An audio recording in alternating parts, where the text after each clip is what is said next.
முருகப்பெருமானுடைய வேல் இருக்கிறது. இந்த வேல் வந்து பார்த்தீங்கன்னா கூர்மையாக இருக்குது, அகன்று இருக்குது, ஆழமாக இருக்குது.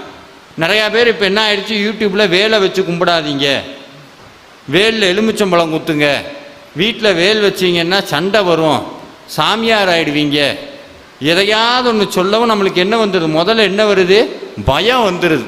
ஐயோ வீட்டில் வேல் வைக்கக்கூடாதாம்ல அப்படி.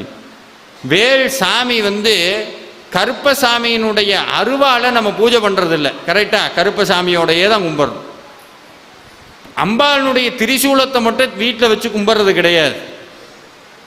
சிவபெருமானுடைய மழுன்னு ஒரு ஆயுதம் இருக்குது, அதை நம்ம வச்சு கும்பிட்றது கிடையாது. விநாயகருக்கு அங்குசம்னு ஒரு ஆயுதம் இருக்குது, அதை நம்ம கும்பிட்றது கிடையாது. ஆனால் உள்ள தெய்வங்கள்லையே முருகப்பெருமானுடைய ஆயுதம்னு சொன்னாலும் அது ஆயுதம் கிடையாது, சாட்சாத் முருகப்பெருமான் தான்.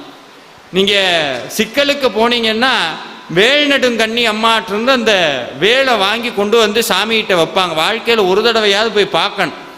அந்த வேலை வச்சோன்னா சாமிக்கு முத்து முத்தா முத்து முத்தா வேர்த்து ஒழுகும். சாமியோடைய ஆயுதமாக இருக்குன்னு வச்சுக்கோங்க. இப்போ நான் ஒரு ஆயுதம் வச்சிருக்கிறேன், அதை எடுத்து எனக்கு வேர்க்குமா? நான் அதை ஏன்னா சாமியினுடைய ஆயுதமாக இருந்தால் அது சாமிகிட்ட வந்தால் வேர்க்க வேண்டிய அவசியம் இல்லை. சாட்சாத் சிவனும் சக்தியும் சேர்த்த பரிபூரண வடிவம்தான் வேல்.